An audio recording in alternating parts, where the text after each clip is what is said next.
Uzalendo tumetangaza vita dhidi ya ufisadi. Ufisadi ni adui mkubwa wa maendeleo Kenya. Wazalendo sote tuzingatie maadili yetu katika kazi zetu. Hali ya Kenya yetu tuboreshe katika kazi zetu. Hali ya Kenya yetu tuboreshe.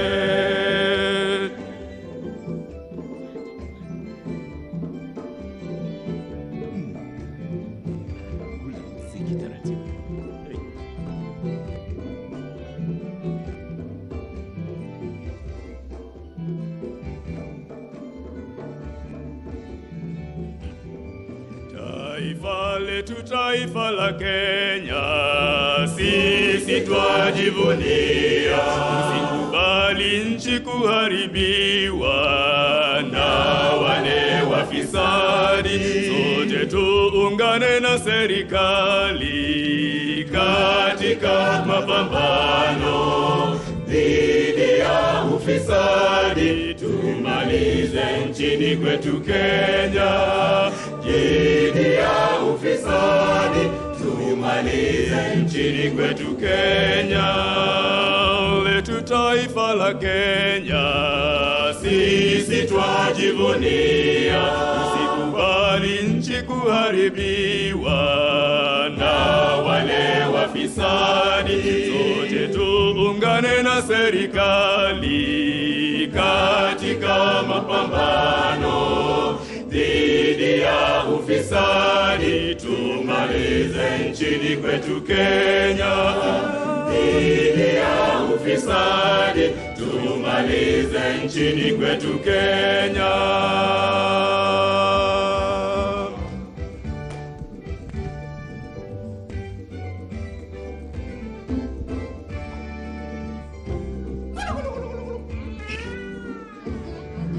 Wazalendo wa Kenya tukatae ufisadi. Ufisadi adhuru uchumi wa nchi yetu. KRA sisi tumekata ufisadi. Ufisadi adhuru uchumi wa nchi yetu. Wazalendo wa Kenya tukeme ufisadi. Ufisadi wakisha uhuru wa nchi yetu. Na tume ya kupambana nao ufisadi Kenya. Bwana tumalize ufisadi. Wazalendo wa Kenya tukatae ufisadi. Ufisadi wadhuru uchumi wa nchi yetu. KRA sisi tumekata ufisadi. Ufisadi wadhuru uchumi wa nchi yetu. Wazalendo wa Kenya tukeme ufisadi. Ufisadi wakisha uhuru wa nchi yetu. Tume ya kupambana nao ufisadi Kenya. Tumalize ufisadi. tumalize ufisadi.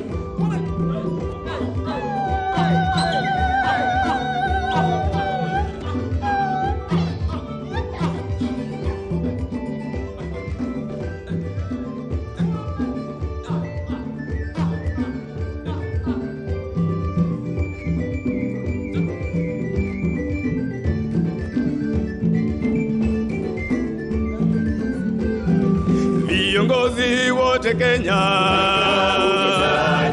walo kwenye vyeo vya juu na maafisa kwenye mipaka. Wazalendo wote wa Kenya, viongozi wote Kenya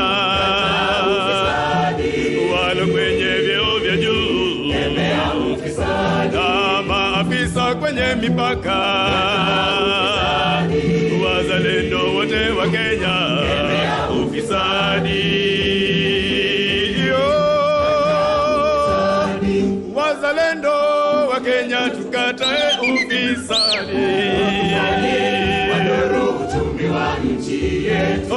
KRA sisi tumekata ufisadi. Ufisadi wadhuru uchumi wa nchi yetu. Wazalendo wa Kenya tukeme ufisadi. Ufisadi watisha uhuru wa nchi yetu. Na tumea kupambana nao ufisadi Kenya. Mkono tumalize ufisadi. Asante. Thank you very much. That is a KRA choir. Thank you so much. All right. Now, we continue the program, and we are live already on Citizen from the Kenya School of Government. This is the World Anti-Corruption Day, the International Anti-Corruption Day 2022. The theme this year is Uniting the World Against Corruption. All right, for the next session, which will last for just about 1.5 hours, and I will be down here with the microphone. If you have any burning concern, burning question, raise your hand and I will come to you. But first, let's set the tone of this conversation. And I'd like to call upon Mr. Jackson Mue, who's the Director, Field Services and Coordination at the EACC, to take us through this next part of the program. A round of applause for him as he comes up. I know you're wondering, why are you clapping and he's not even here yet? Just clap in advance. What's a fike?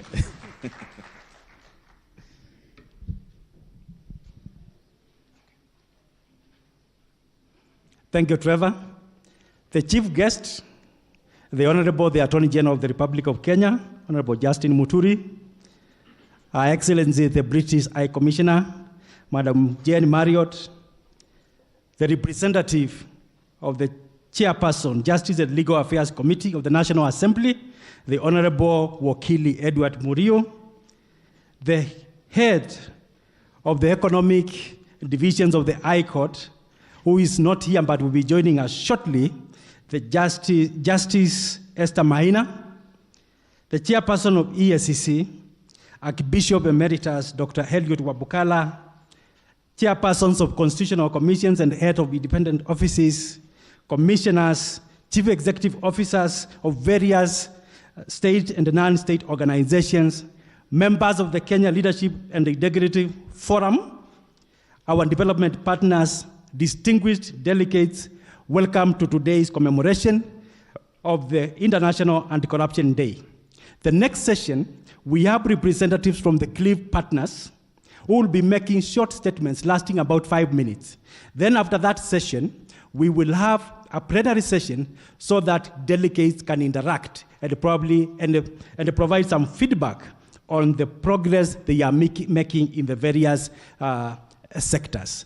So once I invite the people who will be making their short statements, after their statement, they will take the front seats so that after all of them make their statements, then we will open a plenary as we have been promised by Mr. Trevor Obicha.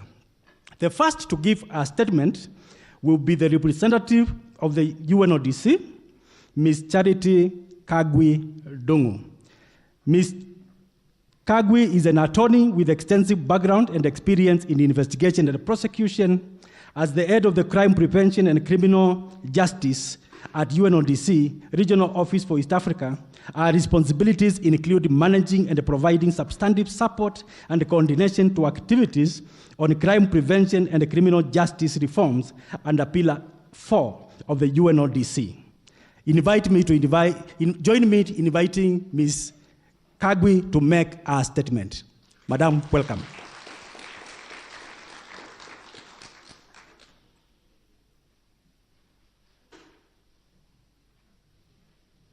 Thank you, Mr. Mue. And with your permission, Honorable Chief Guest, I would like to adopt the protocols that have been said very well here by Mr. Mue, and also congratulate you as the 8th Attorney General since independence of the Republic of Kenya. As on this particular day, we really do expect a lot from your leadership when it comes to this fight.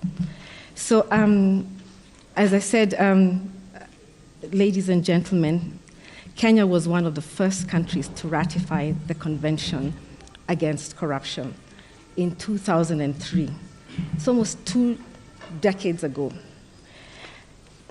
So on this international stage of ratifying only legally binding, universally instrument, I must actually note that no other instrument, covenant, has been so universal as the Anti-Corruption Convention.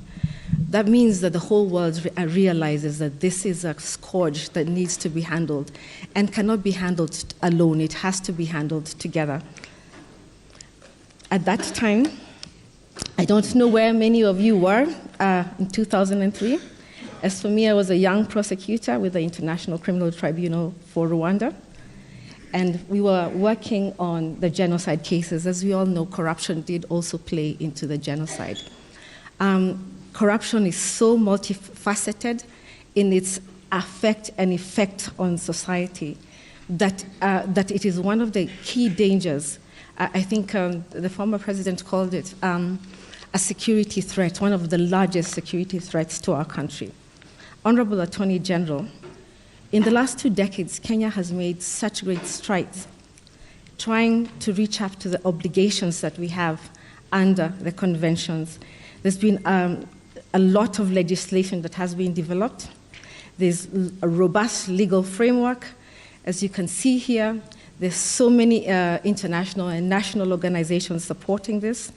EACC has been operationalized and is working very robustly to combat corruption. On a regional level, Kenya is also very active in what is known as the East African Association of Anti-Corruption Authorities, abbreviated as IACA. This has led to the enrichment of solution-oriented jurisprudence across the region. I think what the region has realized that it is so important to work together. For example, if proceeds of corruption from Rwanda are used to buy property in Kenya, there's got to be collaboration, and I think your office has worked very well on this matter of collaboration. As development partners, UNODC is the guardian of the Anti-Corruption Convention. Being the guardian, it means that we support member states to be able to follow up on their obligations under this convention. This requires us to have reviews on a consistent basis of where we are, where we need to go, and what are the challenges. So on that, Kenya has gone through a review, and it is a few suggestions have been made that there's need to support whistleblower protection. There's need to really look into public procurement, and again, financial investigation and international cooperation. What we also look at now as UNODC when it comes to supporting a real solution to anti-corruption, we note that it has to be a full society approach. Anti-corruption is multifaceted. It's the society in general. And we cannot not include our youth, starting from when they are in their very early stages of education. It's important that they are involved in understanding the impact of corruption on their own futures. Kenya, as in other African countries, is one of the youngest countries with the youngest population. And these really are the people who will lead us. First, they're our responsibility to create a better Kenya, but they're also the leaders of tomorrow. So with that, as we discuss what we are doing now, where we intend to go, I believe a proper engagement with the youth, the children and the youth is really important, because there seems to be a misunderstanding on what corruption does, how it impacts not only the individual, but the society at large. So with that, because I was told I cannot take so much time, I want to end my presentation, and we'll be ready to have a plenary discussion. Thank you.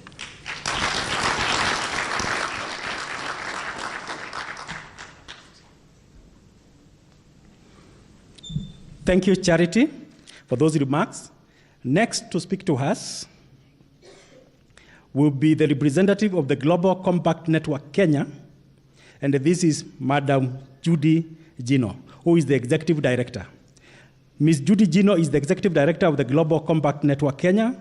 The United Nations Global Compact is the world's largest corporate sustainability initiative with more than 20,000 signatories from 120 countries that have committed to aligning strategies and operations with universal principles on human rights, labor, and environment, and anti-corruption, and taking actions that advance societal goals. Global Compact Kenya is the largest network of the UN Global Compact in Africa, Middle East, and North Africa. Join me to invite Madam Gino to speak to us. Thank you. Welcome.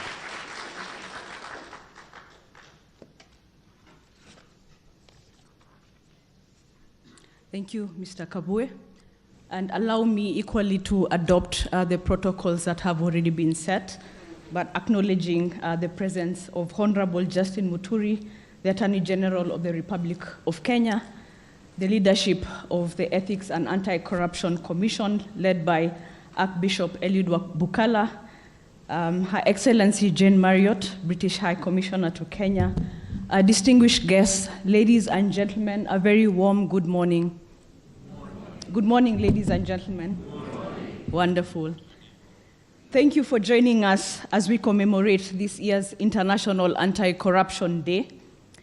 Every year, on this day, with our partners under the Kenya Leadership and Integrity Forum, we gather to take stock of the progress that we are making in the war against corruption, as well as identify opportunities to do more to build a transparent and ethical Kenyan society.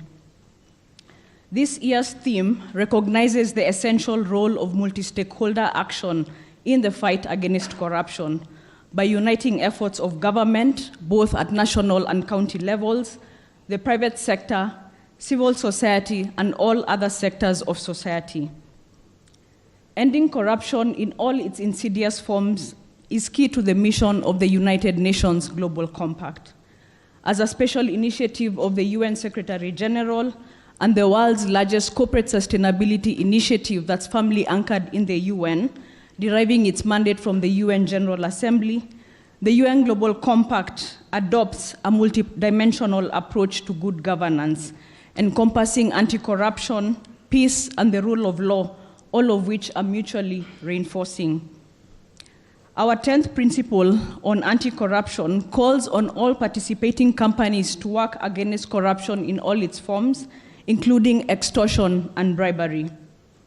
This means for all participating companies in the UN Global Compact, they must have an obligation to develop anti-corruption policies and procedures throughout their operations and their supply chains.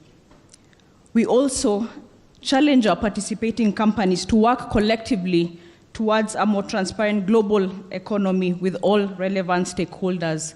Of course, appreciating that the role of one sector might not necessarily be enough to help us root out graft, but we need concerted efforts and we need collaboration across all sectors. To this end, the Global Compact Network Kenya, which is the country office of the UN Global Compact that is mobilizing business action in support of sustainable and ethical business conduct, has jointly developed the Code of Ethics for Business in Kenya, which is our joint initiative with the Kenya Private Sector Alliance, as well as the Kenya Association of Manufacturers. And ladies and gentlemen, we are very happy to say that it was the first ever collective action initiative spearheaded by the private sector. And what it basically said is that we as a private sector are ready and willing to join government efforts to root out corruption. Since its launch in the year 2012, we have registered positive and rapid uptake of corporate leadership commitments to address corruption risks, and to date, we have 841 companies that are signatories. And those of you who are in the audience from the private sector representing Global Compact member companies, we applaud your commitment to responsible business conduct, and especially those that touch on our 10th principle, which is the focus of the discussion today. As a network, we continue to support companies to translate these commitments to upholding and embedding ethical and responsible business practices in operations through trainings, awareness creations, but also providing a platform to these businesses to come together to learn, to network, as well as to access best-in-class toolkits. And today we are very excited to launch our latest toolkit, the Uniting Against Corruption, which is a playbook on anti-corruption collective action.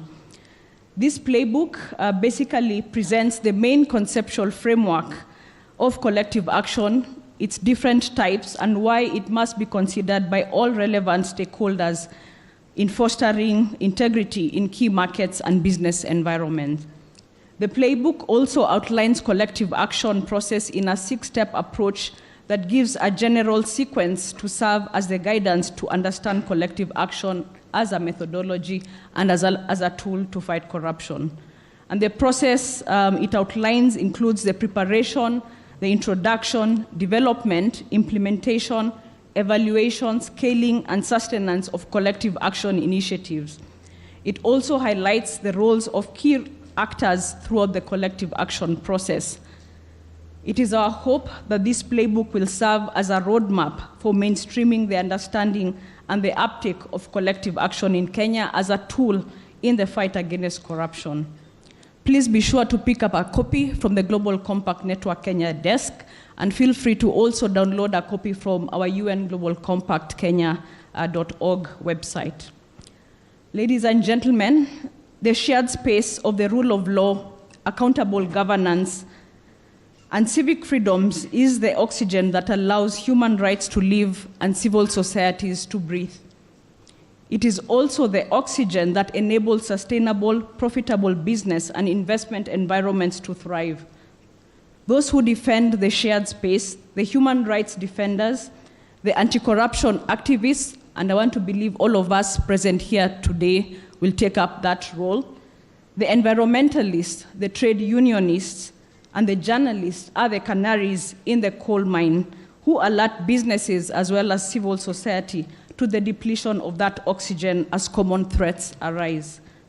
We therefore urge all stakeholders present here today and those of us following virtually to join in these efforts to take deliberate and practical measures and say no to corruption, say no to impunity, say no to violence, even if historically such conditions have allowed some to profit. I thank you all for your attention.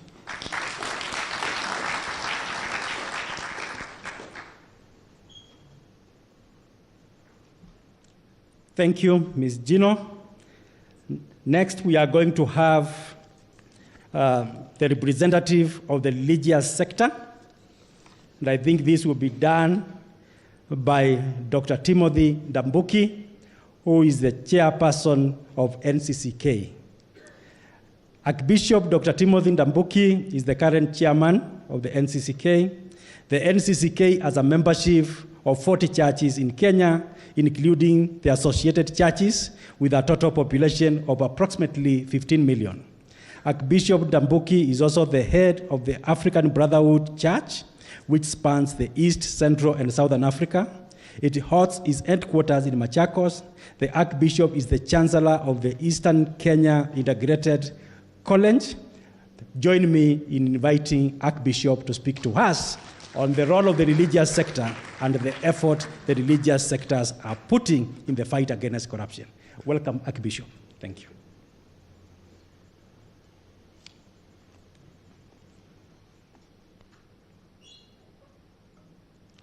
Praise the Lord.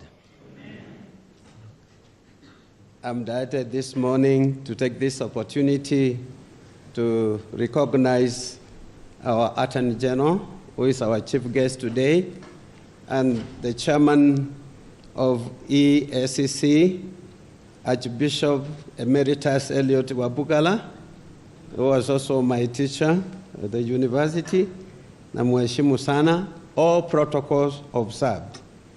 I want to thank God for this wonderful day because He has brought us together as a society to come and deliberate on issues that touch the life of a human being.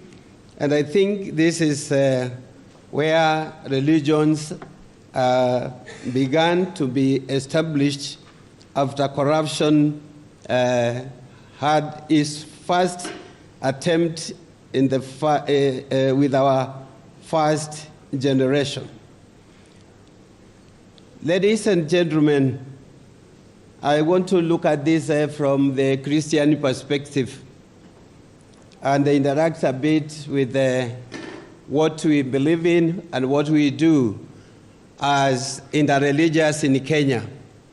In Kenya, we have the strongest interreligious collaboration that, among other issues, address issue corruption. In the Bible defines corruption as perversion of justice. And that is what the Bible is all about, from Genesis to Revelation. It tries to support and to teach people about justice. It can be social justice or economic justice. From our spiritual perception, corruption is a reality. It is not a ghost. Sometimes in our society, you interact with the people, they talk about corruption, but it's like they talk about a spirit. But I want to say this from the biblical point of view, it is a reality.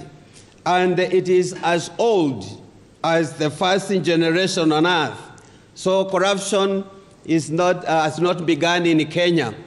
Corruption is as old as the first century, as the first generation on earth, as I have said, and it is negating from the truth, and embracing falsehood as a means to justify injustice. Corruption physically is demonstrated through social behavior and economic actions, which all of us should also see how we can engage in these two to ensure that we have a better society where there is a bit of fairness, which is a manifestation of the inner person.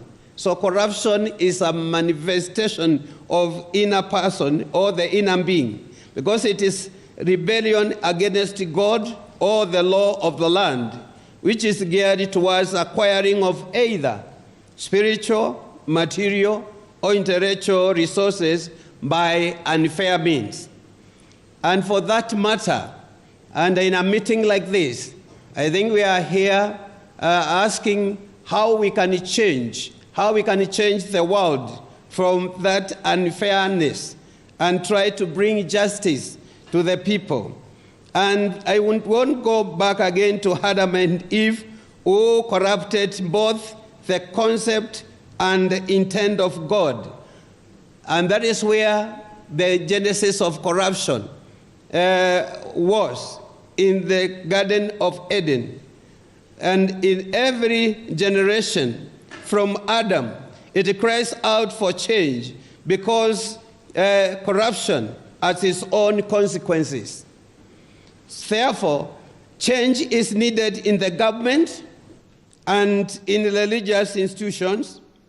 Corruption affects the moral of the citizen, and that is why it strongly eats the society, only to be realized the raw moral character of the country as a whole.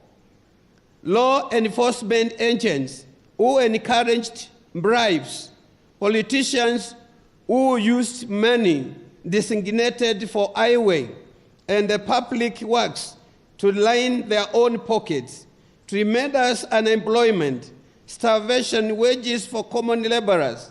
This is a major problem with capitalism formations, although it can be found in other formations, but it's a major challenge in such formations. Although there is no formation that is the best, as long as people are selfish and dishonest, no formation will bring peace and prosperity if we have not stand against corruption. What is needed to fight corruption is not change of formations, but change of heart. That is what I'm saying. Even if we change governments, we change institutions, we change leadership, that will not work effectively. But the only means that can lead us to fight corruption in a more effective way is to target the church, the change of heart. Unless people, including their leaders, are men and women of integrity, social conditions are not going to get better. The hope for Kenya and for the world is a widespread turning to God, because religions always deal with moral aspects, and I want to see corruption is a moral aspect, and it is too strong. It is associated with the devil, who is also our competitor in the world as religions.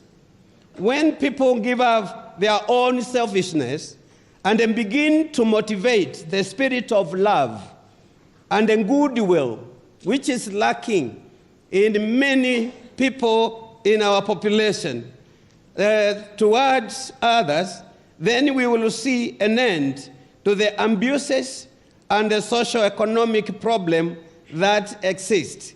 And that's why I would want to congratulate those that have come up with the idea to bring all institutions here today to come and talk and share and enhance a collaboration where we can unite and fight corruption. Corruption has done so many bad things on the world. Christian view on anti-corruption: when a nation is compromised in corruption, it requires a prophet to call them back to the truth and the justice. For example, when you look at the Bible from Malachi to Matthew, there is a gap of about 400 years. And during that spell of time, religion was used to fight corruption and restore the people of Israel towards the truth. And that is why from Malachi you observe a prophet arising whose name was John the Baptist after 400 years. And their religion, because the religion was corrupted, John the Baptist came up with dealing with a moral issue. He arose a prophet before Christ, and that is in Matthew chapter 3, verse 1. He went on preaching. So I think the issue of keeping quiet when corruption is trying to dig deep in our society is key. And I think this is also a forum to that effect. And here, what he was preaching about was repentance from that society which was corrupt, for he was calling individuals to turn around from their corrupt mindset towards God's ways of righteousness, which is the path to justice.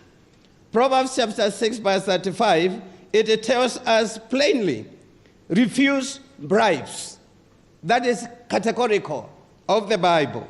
However great it is, say no. In Exodus chapter 23, verse 6, it says, do not accept a bribe, for a bribe blinds those who see, and they twist the words of the righteousness. And that is what categorical the Bible says. We don't accept to give or to receive. Such teachings should be our desire today in this forum. Let us desire to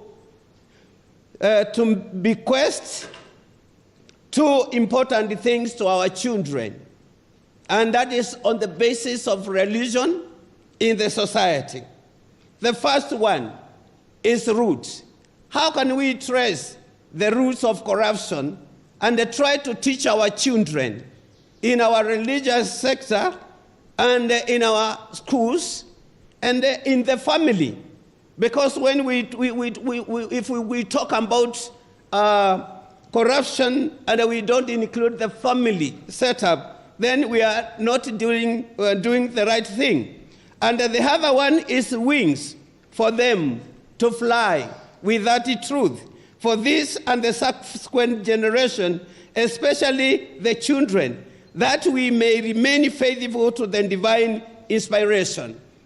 Corruption should be looked at by the regions as an enemy, and we should create that image in the minds of our children so that our children can grow with the search to pass it to their next generation. Contemporary society, bribery is the mode of the day. Like we know what is happening in our country. It is a social vice that is compromised, and the church must be extra careful because the church is the light and the salt of the earth. These two, the light and the salt, as their own significance.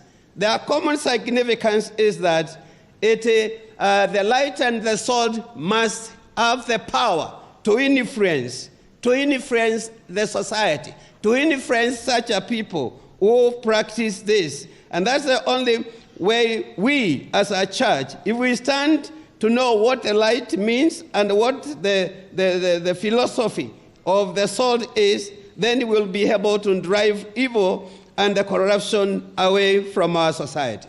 In conclusion, this is what I'm saying. It is not the form of government that causes the problem.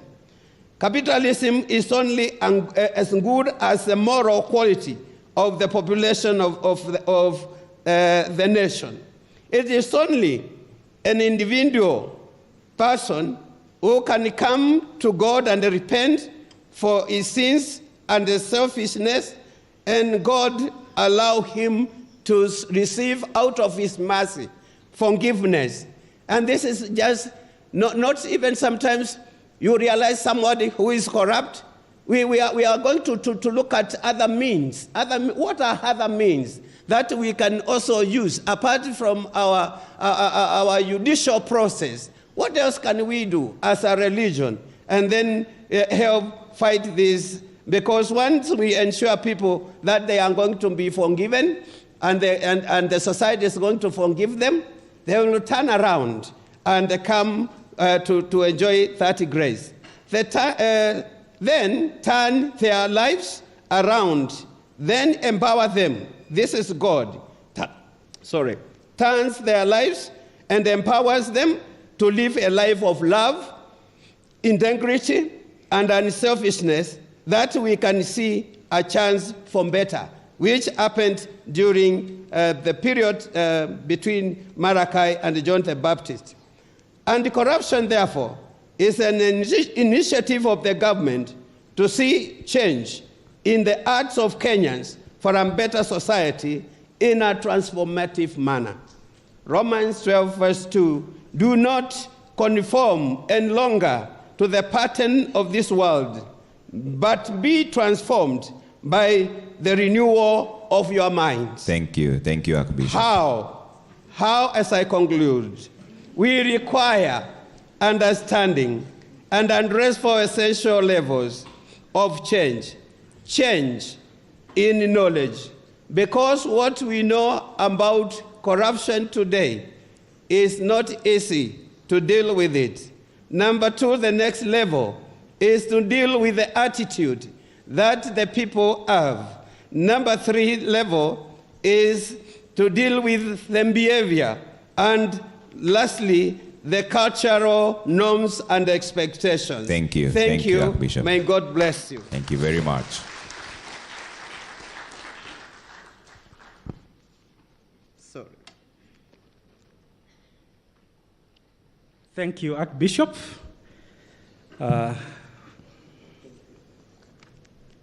We are going to have the next speaker, the representative of the private sector. He's running late, but we'll continue with the program. So next to speak to us will be the representative of oversight institutions. And this will be none other than CPA Nancy Gathungu, who is the Auditor General of the Republic of Kenya.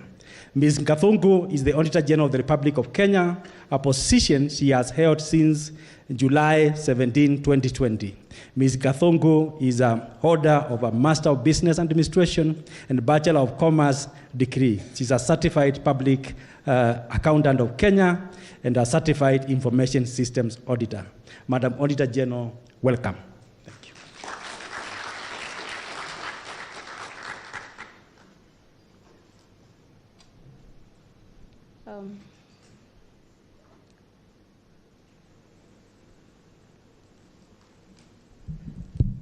Thank you.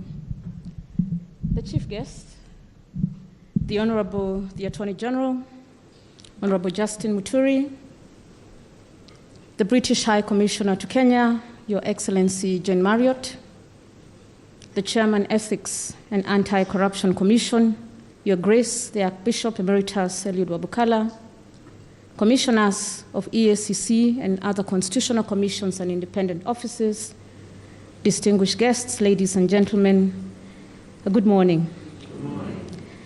I wish to start by thanking the Kenya Leadership Integrity Forum and other stakeholders for inviting my office to join you in commemorating with you the International Anti-Corruption Day and to share briefly about the role of oversight institutions in the fight against corruption.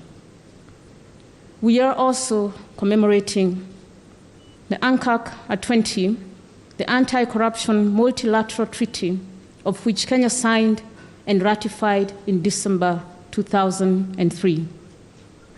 My office, ladies and gentlemen, is a member of the Kenya Leadership Integrity Forum, and together with other stakeholders, including other oversight institutions, we play a key role in ensuring a comprehensive response to the global problem of corruption. Indeed, we should refer to it as a global pandemic of corruption. Chapter 15 of our Constitution established commissions and independent offices to provide the oversight role, which includes protecting the sovereignty of the people of Kenya, securing the observance by all state organs of democratic values and principles, promoting constitutionalism, thereby providing assurance on governance and ensuring effectiveness in the use of our limited resources. Indeed, oversight institutions are perceived as the guardians of public interest, as the checks and balances, or as some call us, the shadow fourth arm of government, which therefore gives us a greater responsibility and accountability towards the fight against corruption. As has been said by the speakers before me, corruption has a severe negative impact on the most vulnerable members of our society. It leads to increased costs and reduced access to quality services, including health, education, and justice. It impedes investments with consequent effects on economic growth, creation of jobs, and other forms of gainful employment. It affects the very lives and livelihoods of the people. Article 1 of the UN Convention Against Corruption postulates the promotion of integrity, accountability, and proper management of public affairs and public property as one of its objectives. It also aims to promote and strengthen measures that promote and strengthen prevention and combating of corruption more efficiently and more effectively. This, ladies and gentlemen, is at the very core of the work of oversight institutions. Oversight institutions enjoy greater levels of trust, probably more than the three arms of government, from the citizens. We are positioned to promote governance, transparency, accountability, and ethical conduct in the public sector to a greater extent by promoting sound public financial management systems based on independent, credible, and reliable reports and feedback on the operations of public sector entities with regard to the delivery of our various mandates. Ladies and gentlemen, trust in institutions enhances trust in systems and ultimately enhances trust in government. The war against corruption cannot be fought or won without a coordinated strategy. And one of the key strategies is collaboration. Working together, enhancing our capacities and capabilities through multi-skilled interventions and corroboration of information and data, thereby building synergy amongst the oversight institutions for effectiveness. This ensures that our oversight roles flow seamlessly to ensure that accountability and integrity are achieved and corruption networks are disrupted. The use of multi-agency team approach for investigations and prosecutions of corruption cases is a sure way of winning this war. And we know the agencies involved, which include the Directorate of Criminal Investigations, the Ethics and Anti-Corruption Commission, the Asset Recovery Agency, the Financial Reporting Center, the Kenya Revenue Authority, amongst others. And other oversight institutions have entered into various memorandum of understandings to work together, including with my office. We also need to involve other actors or stakeholders from other sectors, especially the private sector, the civil society, and the media to enhance efficiency and effectiveness, and to speed up the processes of deterrence, investigations, prosecutions, adjudications, and most critically, sanctions. This is critical. Our citizens are getting disillusioned. Our citizens are getting complacent about corruption. And this is because perception has grown that corruption is not punished, and that corruption pays better and quicker or faster than honest work. And so, ladies and gentlemen, the more we fight it using the old strategies, the lesser we achieve results and the worse our country gets. And that is the reality in Kenya. As the corrupt get bolder and more daring, knowing they shall get away with impunity. Our institutions, our oversight institutions, must redesign their strategies to evolve with the evolution of corruption, especially now when most of it is perpetrated through digital means and public funds disappear in milliseconds without leaving a visible trace. Oversight institutions need to regroup, so to speak, or to re-strategize to ensure that our roles, our mandates, our very institutions are not overrun or weakened by the corrupt fighting back or attempting to portray our institutions as ineffective through creation of divisions and disunity amongst the institutions. Oversight institutions must galvanize themselves. We must galvanize ourselves to fight the war on corruption as a pack. As oversight institutions, we issue periodic reports that speak to issues on governance, issues on accountability and transparency and controls, and effectiveness of public administration by pointing out the various risks of corruption to our economic growth and service delivery through regular checks and balances. However, the use of these reports by the relevant institutions to foster change in the management of public resources has been wanting. There has been delay in implementation or complete non-implementation of recommendations, meaning that the change the oversight institutions should be influencing through their roles is not being felt as strongly, as deeply, or as quickly as it should. As oversight institutions, we issue periodic reports that speak, however, the use of these reports by the relevant institutions to foster change in management of resources must be addressed by the relevant arms of government if we are to see change, if we are to see that the fight of corruption has results. There lacks consequences or requisite sanctions for non-adherence, which leads to fiscal indiscipline, including revenue losses, misallocation, wastage of resources, theft, and corruption. As oversight institutions, we have been having discussions of putting in place proper frameworks that will enable the development of effective mechanisms for follow-up on the implementation of the recommendations. We must, of course, work with the other arms of government.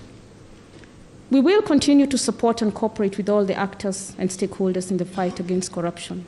Together, collectively, we can bring about the change that the citizens are longing for in terms of sustainable service delivery, in terms of development in our country.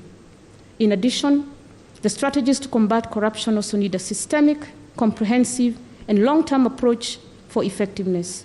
This requires that the institutions charged with combating corruption be given adequate time, be given adequate resources, be listened to, and their reports be implemented for success. As I conclude, I wish to sincerely thank you all for your continued dedication and commitment to fighting this vice in our society. Thank you.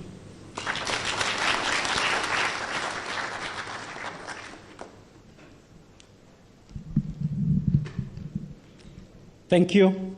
We thank the Auditor General for those remarks. Next, we are going to get a statement from Her Excellency, the British High Commissioner, Madam Jane Marriott, on the role and the efforts the development partners are putting in the fight against corruption. Ms. Jane Marriott has been British High Commissioner to Kenya since September 2019. Prior to taking up her current position, she was Director of the UK's Joint International Centre, International Counterterrorism Unit. In that role, she had responsibility for the overall design of the UK's international counterterrorism strategies, working with cross-government and international stakeholders. Ambassador, you are welcome to make your remarks. Thank you.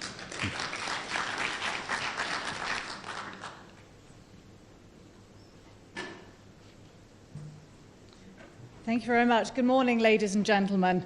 I'd like to recognise the Chief Guest, the Attorney General, the Honourable Justin Muturi, the Auditor General, who's just spoken so eloquently about the importance of what we're here today, and the role her institution plays is an absolutely crucial one that needs to be appropriately empowered to deliver. The EAC Chairperson, the Archbishop Wabakala, the Chairperson of the Justice Legal Affairs National Assembly Committee, the Honourable Gatonga, Kenya's Chairperson for APNAC, the Honourable Shakil Shabir Ahmed, and last but not least, I think Lady Justice Esther Minor is now here as well. So it's great to be here today. Thank you. All protocols observed. And it's a great honour and pleasure to address this distinguished gathering today on behalf of the United Kingdom. As many of you may know, we are the co-chair of the Anti-Corruption Development Coordination Group alongside Germany, GIZ, and I'm delighted to see other members of the international community here today. I'd like to acknowledge and thank the EACC, the Kenya Leadership and Integrity Forum, UNODC and the UN Global Compact for organising this event, and to the Kenya School of Government for hosting us today. On commemoration of the International Anti-Corruption Day, I wish to congratulate the Republic of Kenya and the institutions charged with tackling corruption for the milestones achieved over the years since the coming into force of the UN Convention Against Corruption, which, as we've heard, turns 20 next year. The United Kingdom and the international community stand and commemorate this day with you. The world in 2022 is very different from what it was those 19 years ago when the convention was adopted. And the theme this year, UNCAC at 20, Uniting the World Against Corruption, comes at a very crucial moment in our global history. As we heard earlier from the Archbishop, corruption and sin have always been with us and will always be with us, but we have the power and the willpower to be able to reduce that, to minimise our impact by being gracious towards each other and not being selfish when we are faced with temptation. And there are many temptations out there, and as we emerge from COVID, we find ourselves facing several opportunities and challenges. Just in September, a global survey by IPSOS listed the world's biggest concerns and ranked them as follows. Number 1, inflation. Number 2, poverty and social inequality. Number 3 was financial or political corruption. This was followed by unemployment, crime and violence, and climate change. So number 3 for corruption after poverty, social inequality, and inflation. It's notable that corruption is up there as a top worry for our populations. This is because corruption affects each and every one of us, from the lowest to the highest, in every walk of life. We are impacted by this with terrible costs. The IMF in 2016 estimated that the annual cost of bribery alone was about 1.5 to 2 trillion US dollars. That's about 2% of global GDP. And that's not even all forms of corruption, that's just one, bribery. So imagine how much money you could put back into the world economy to do good things, to deliver services for people, if you could tackle some of that and put it back to help the poorest and most vulnerable in society. Imagine what we could do if we do that together. which of course is why we're here today. A level playing field for businesses to compete increases investor confidence, it drives efficiencies, it reduces costs. Supply chains with integrity support cross-border trade and the distribution of life-saving medications. They drive the economy for all of us.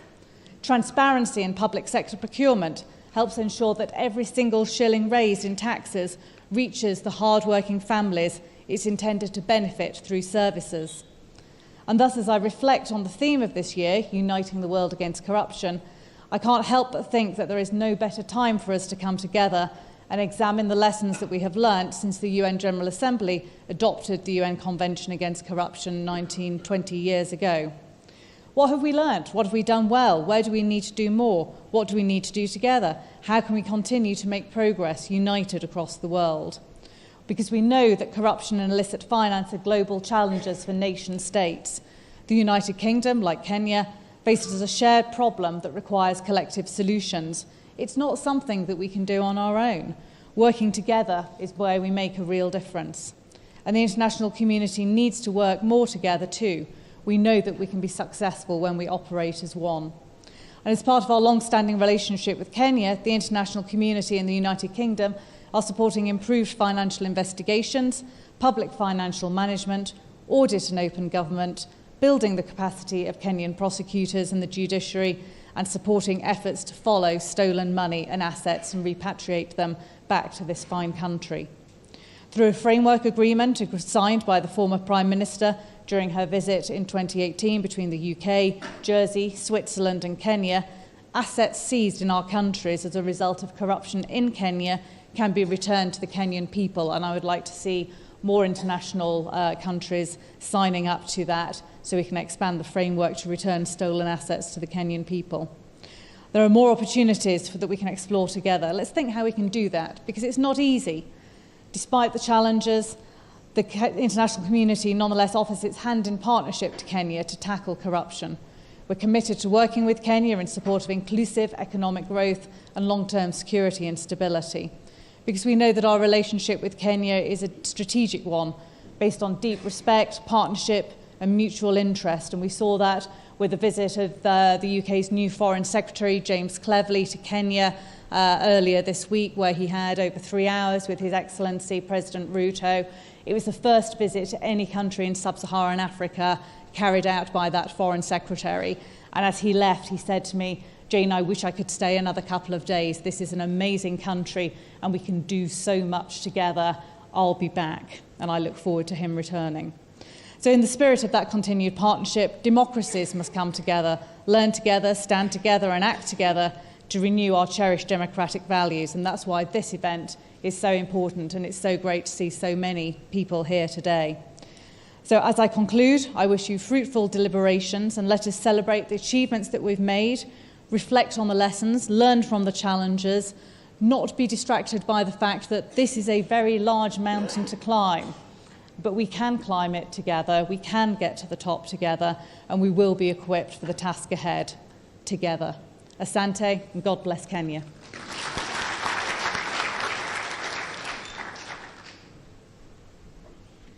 Thank you. We appreciate the High Commissioner. Last but not least is the representative of the private sector, and this is none other than Dr. Julius Kipngetich, who is the Group Chief Executive Officer of the Jubilee Insurance Limited. He is the immediate former CEO of Uchumi Supermarket Limited and has extensive knowledge and experience in strategy and management. He previously served as the Chief Operating Officer of Equity Group Holding Limited, where he spearheaded regional growth, new product development, and a mobile virtual network operator. Join me to invite Dr. Julius Kipngetich to speak on behalf of the private sector. Welcome, Daktari.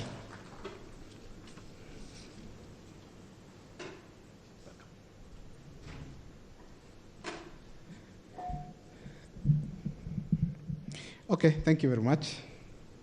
I'd like to acknowledge the Attorney General and all invited guests, ladies and gentlemen. It's a great pleasure for me to speak on behalf, I'm not sure it's public sector, private sector. I've been extensively in both. And I guess it gives me incredible experience. I'll just want to add a few remarks on this issue. I think Her Excellency, the High Commissioner, has mentioned about the key highlights. Mine is just to say the following. God has given us an incredible country. And I think the British Foreign Minister was not wrong in describing. Probably I need to describe it and how then corruption affects what we need to do. One, Kenya is the only country in the world with all the climates of the world in one unit. So it was a mistake which was done in Berlin in 1884.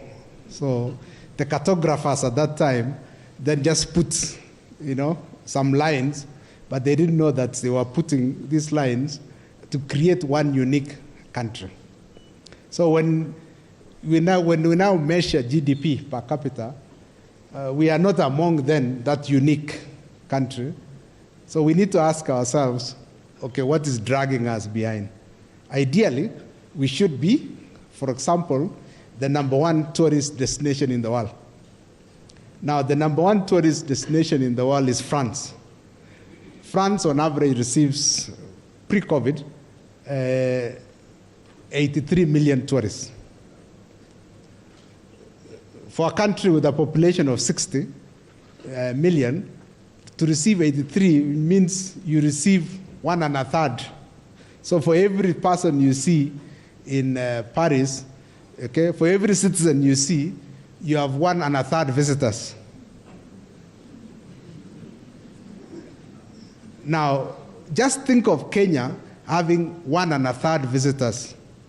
Now, one metric that you need to remember is for every 10 tourists, visitors that come to a village, a country, 1 permanent job is created.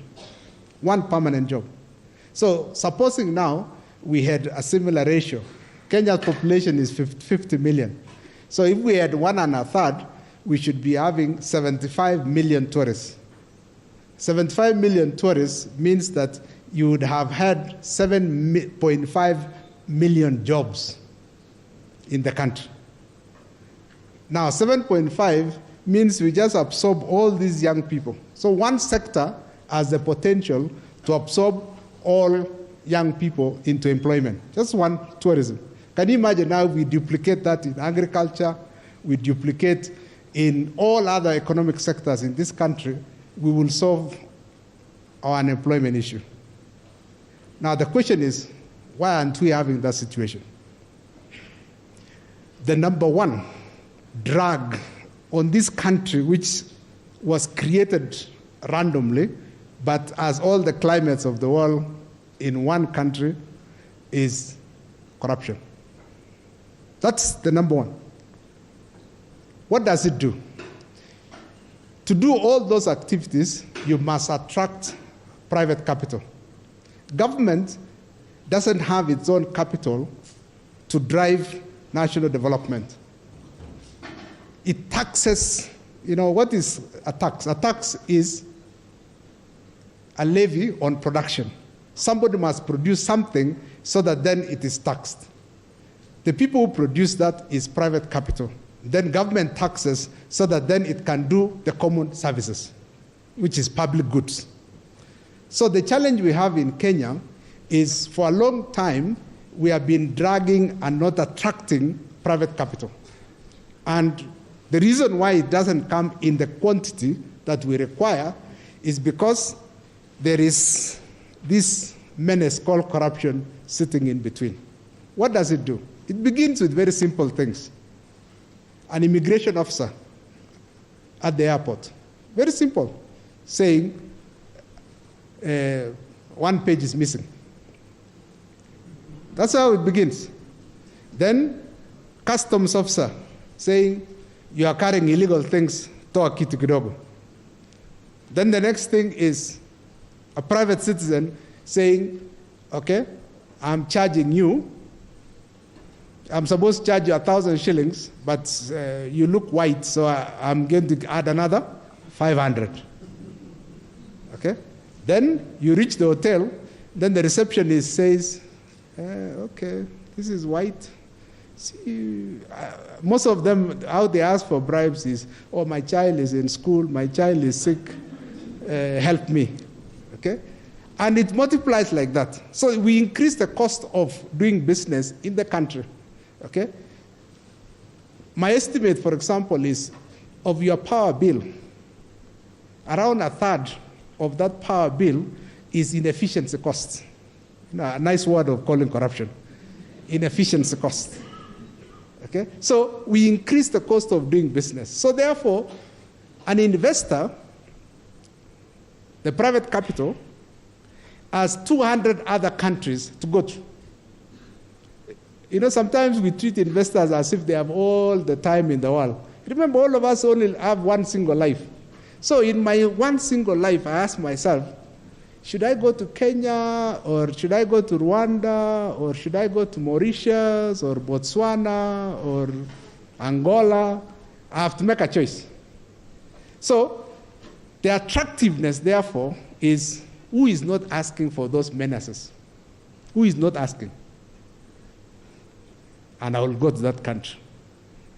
Compare, for example, Kenya and Botswana. Botswana and Kenya geographically are of the same size. Exactly. 80% of Botswana is Kalahari Desert.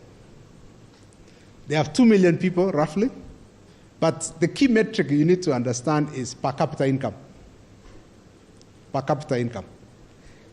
The per capita income in Botswana is, on a power purchasing parity basis, is around $8,000. In Kenya, it's around $2,000. The capacity of the dollar to pay something. So 4 times. Now, how can a country, 80% Kalahari Desert, they have only 2 main exports, which is tourism and diamonds. That's it, okay? And having a per capita income of $8,000, 4 times that of Kenya. The country with the least corruption in Africa is Botswana. So just removing corruption made them have 4 times the per capita income of Kenya. So in conclusion, what I want to say is the following. If we remove corruption in Kenya, just removing that corruption and saying, let's play straight, we will unleash potential in the country of incredible proportions, I assure you. Because I've been on both sides. I'm now in private sector and I've been in government. If we just remove. Now, where does it begin? Let's remove corruption from the judiciary, arbitration systems. Because I bring in capital, if there's a dispute, I go to the court of law for arbitration, and I want fairness. That's the number one thing that the investors look for, a clean judiciary. So let's clean the judiciary. Number 2 is let us reduce the cost of business. I told you a third of most of public services is corruption. If we remove that, we make cost of doing business lower and we make Kenya's products competitive. Then we can now be exporting more. And if we export more, it means we are engaging more young people in employment. So cost of doing business, much of it, my estimate, is a third of it is corruption. If we eliminate that, we make Kenya a very competitive destination by private capital. So the world is not short of money, I guarantee you. The world is not short of money, it is short of opportunities to invest that money. Kenya has the most educated black workforce in the world. So attracting investors is not a challenge. It's not a challenge because investors look for talent. The talent is here. So educated black people, we have them. What we are just lacking is, are they honest? That's the message. Are they honest? Have we been honest before? The answer is yes. At various times we have been honest. Now, what we just need to do, as collectively as Kenyans, public service and private sector, is we sit together and we say, ladies and gentlemen, let us stop this ukora. Okay? Let us, for the sake of future generations and attracting private capital to our country, let us just agree, let us stop these menaces. In fact, virtually every week I receive 5 CVs, almost one per day. And people ask me, oh, see, you help me. Now, I hope none of you has come to my office because you will know what my answer always is. Especially those of you in public service, because they also send me CVs. I always tell them, okay, what have you done to make sure that we have a conducive environment for that job you are asking to be increased? What have you done? It is all of us collectively coming together. We sit down and we say, it's enough. So I want us to resolve in this 2022, and we want Kenya to grow. And I have told you, growing, we will if we are interested. We just need to remove this corruption thing. Rule of law exists, cost of doing business drops, and once that happens, private capital is ajar in this country. After all, God has given us the best. So can we do our part as Kenyans? Can we do our part? Yes. If we do our part, then by next year we will be saying we are making progress number 1, progress number 2, number 3, and you never know. Okay?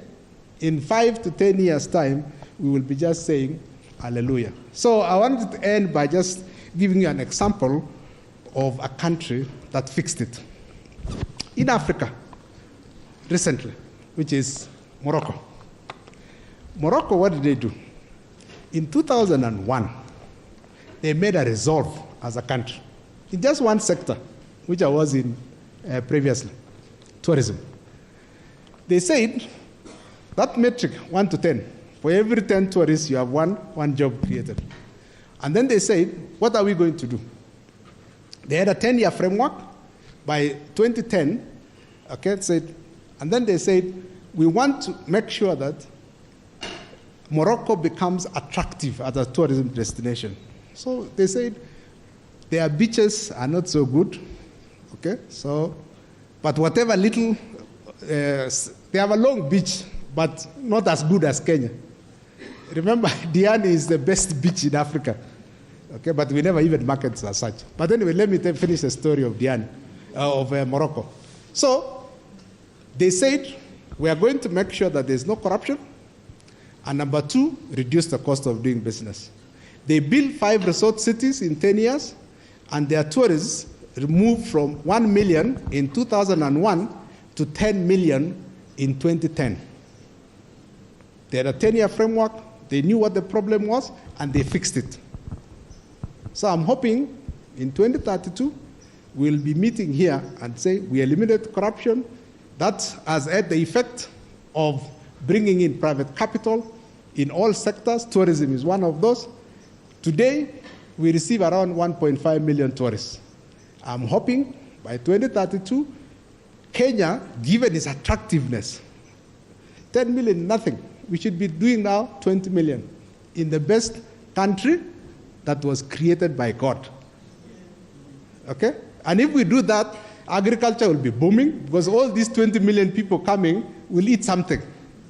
So Sukuma Wiki traders will benefit. So tourism is our best potential in this country. Let's do it. Thank you. All right, Dr. Kipngetich, kind request, you may sit up there. Asante sana. Or maybe you're just collecting another CV there, but... Thank you, Dr. Kipngetich, for that. And I think that brings us to the end of these statements. Chief guest, allow me just to recognize 2 people. We recognize the presence of Honorable Shakir Shabil, who is the chair of ABNAC, and we also recognize the presence of the pioneer and director of the Kenya Anti-Corruption Commission, Justice retired Aaron Rigera, who was the brain behind the Kenya Leadership Integrity Forum. With that, I have sacked myself from the front. Trevor Obija, you continue. Thank you. All right. Thank you very much. A round of applause for all the panelists and Mr. Jackson Muwe. Asante sana. Now, this is the point where Kipketich said you keep them honest, and he always asks people bring CVs, what have you done to make sure that job is available? This is your chance to ask them, what have they done to fight corruption? So by a show of hands, who has a comment or concern or question? First come, first serve, going once, going twice. You know, the advantage of having the microphone is I can rig myself in. All right, but Madam is over here, so I'll start with you. Kindly state your name and the question you're asking. And I'll request our panelists, when a question is posed to you, kindly walk to the podium so that you can answer it from there. All right, Asante sana. Sorry. Thank you very much to the panelists. My name is Dr. Wala Makove. I am here courtesy of Global Compact Network Kenya. My question is to the Auditor General.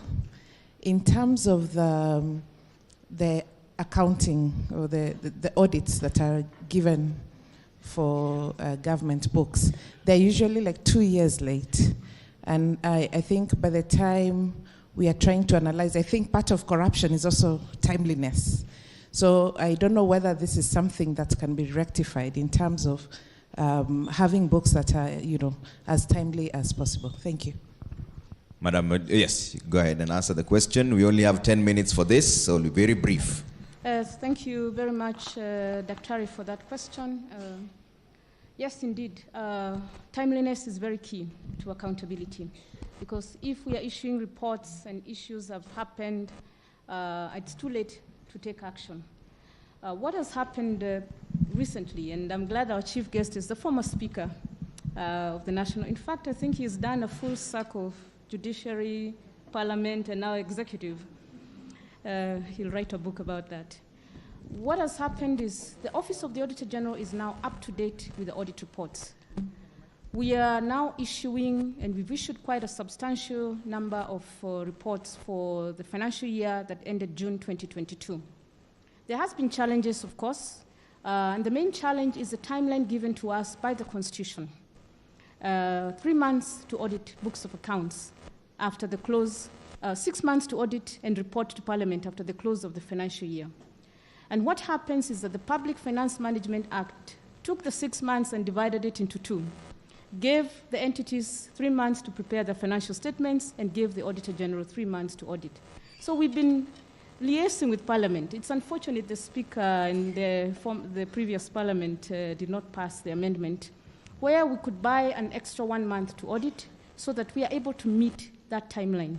We are usually not able to meet the timeline because there are over 1,700 entities. They keep growing. We are strategizing. We are trying our best. But there is a slight delay. But we are up to date in terms of the financial year. Parliament has also strategized on how to discuss, to consider, to debate, and to issue their final verdict on these reports. And what they did is they cleared their arrears by handling 2 financial years reports. They would, for example, handle 2018, 2019, 2019, 2020 simultaneously, or 2020, 2021 simultaneously. So we've been working very closely with Parliament to ensure that there are no backlogs. And as I speak now, the backlog is very, very minimal. The issue is not even about the arrears. The issue is about implementation of the Auditor General's recommendations and the recommendations that come from Parliament, the resolutions. That is where the problem is.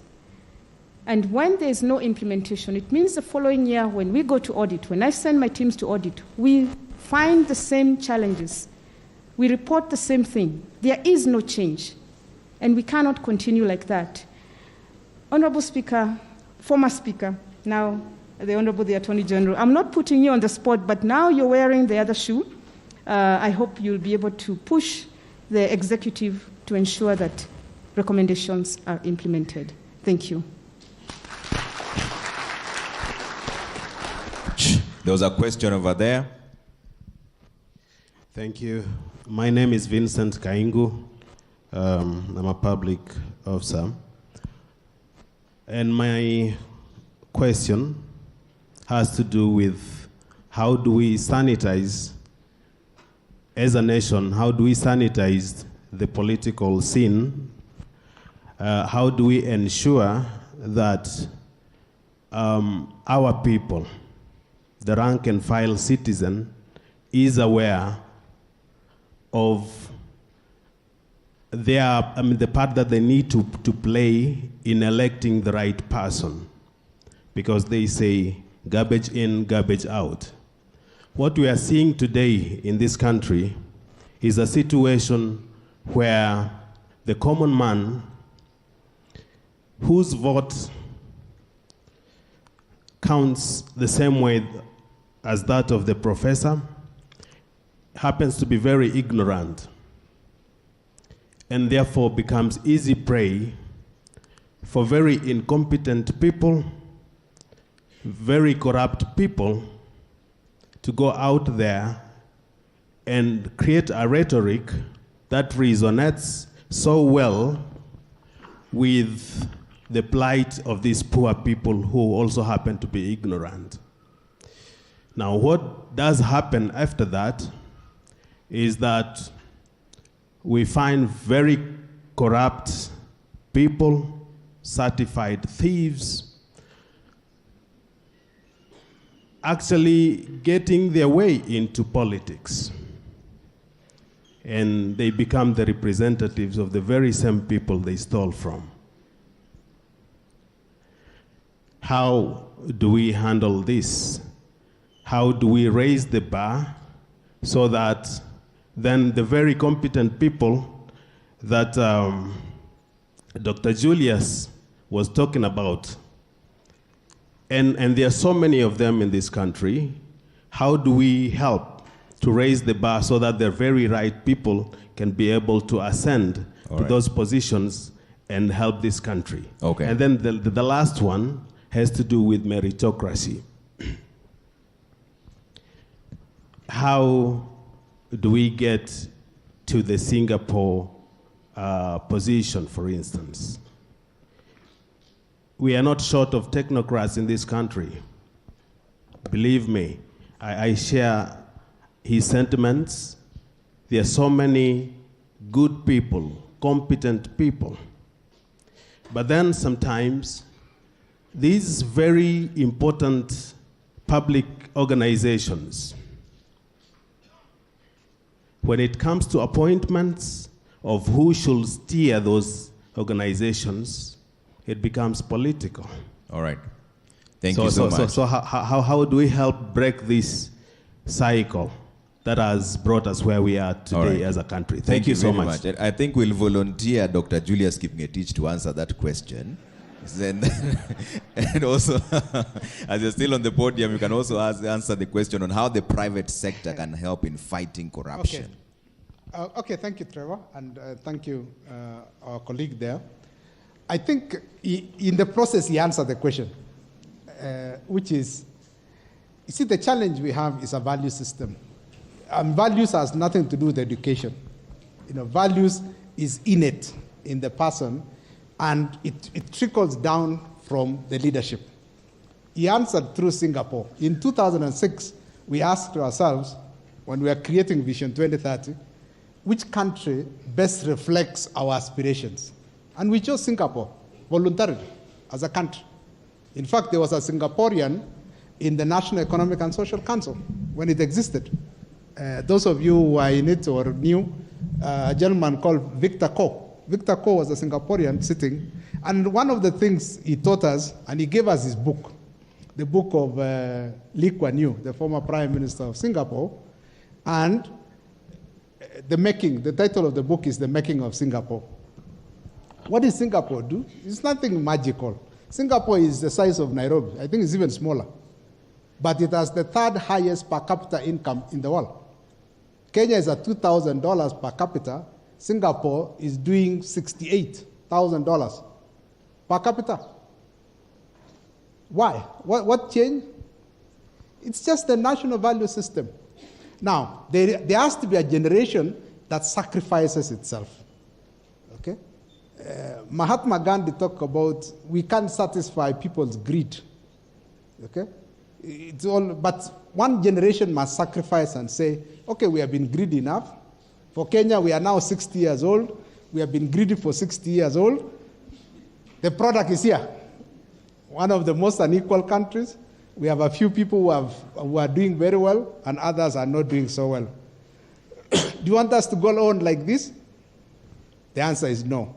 Because if we go on like this, the consequences is we might actually break the country that we are trying to build.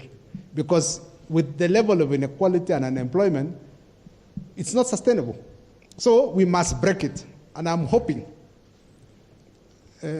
those of you in positions of leadership, both private and government, we make a resolve and say no. Okay. So the key thing is we need to rewire our national value system. In the region, Rwanda is doing it, and we need to copy how they are rewiring their national value system. Thank you. Madam Judy, Gino can answer the question on the private sector's role in fighting corruption very briefly. Miss Judy, Gino. And then I'll only be able to take 2 more questions. And then after that, there'll be another session for plenary. Yes, go ahead. Yes, thank you. I can respond to that on the private sector role in the fight against corruption. As many of you already acknowledge, the private sector is the other arm, the supply side of corruption. And as the private sector, we do recognize